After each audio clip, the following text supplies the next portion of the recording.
So for shot 37, all I really did was I used one of the cars I had from earlier, but going the other direction, and just kind of copied it and had it going left instead of right.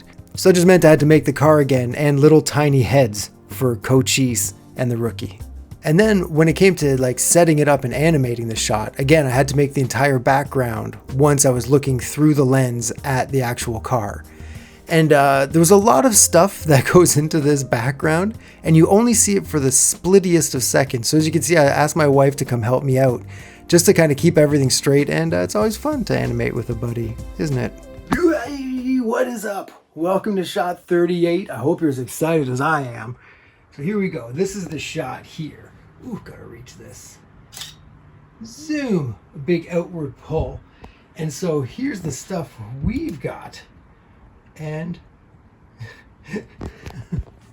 essentially it's just the car driving, because all the zooming out and all that stuff is done later on in post, as they say.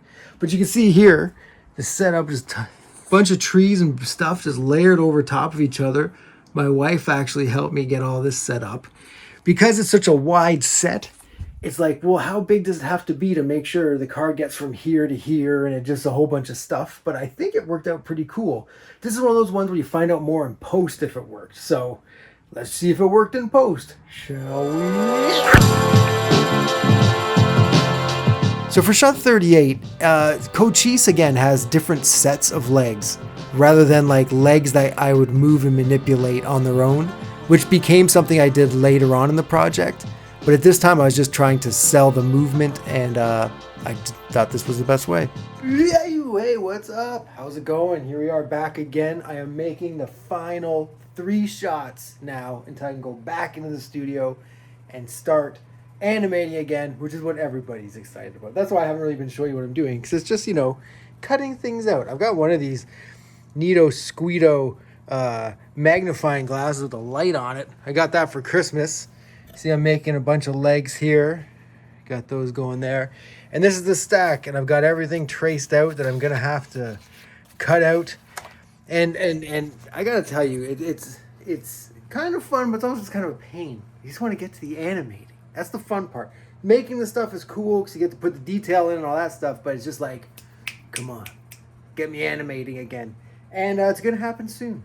So we've got some time lapses of what I'm doing. If you swipe over, and if you're into it, I'm into doing this to your face. Yo, shot 38. All right, here we go. We're so close to shot 40 and the big one. So here's the shot we got to get here. Little Cochise jump. All right, so here are those 2 things. I'm going to go back here, I guess. But see, there you go. The door in the building. We've got the door in the building here.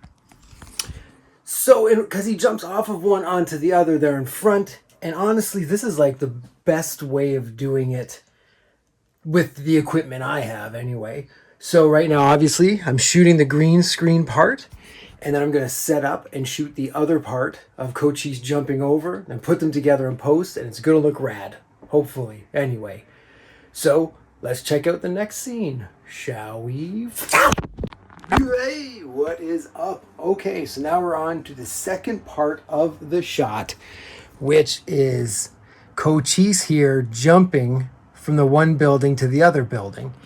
But remember, we already have that in green screen, so the buildings obviously aren't there. And when I did it, the buildings were a little far apart, so I had to duplicate it and move this one in so the jump is a bit shorter. So, I don't know. I hope it works out now that I've been fussing with things, but I think it'll be okay. And if not, I just have to do everything all over again. And hey, that's cool, right? No, that's not cool. How dare you? The tricky thing about this shot wasn't so much making the background, but understanding how it would all move. Because essentially what I did was on the green screen there, I shot each part of the building and then moved them separately away as he was jumping to give this kind of reveal look that I think really worked out actually. All right, we got it done. Here it is. Let's check out the orig. This is what we want it to look like. Jump. And here's ours. And of course, we have all these ghost layers. So it's from this one to this one, just so you know. And here it is. Woo! Looked like it worked out pretty good. We got everybody here. We got Mike D, the chief, and we got the rookie there, just the shadows of them and all that stuff. One thing with this one, I started it and then erased everything and started it and erased everything a couple times because it wasn't quite working out. And I've got to say, if there's any advice I'd give, is if it's not working out, stop, go back and do it. Because if you just plow through with something that's meh, it's always going to be meh. But if you just put the time in and do it again, it looks cool. And I think this looks cool. I hope you think it looks cool. And let's get on to the next one. Pachow!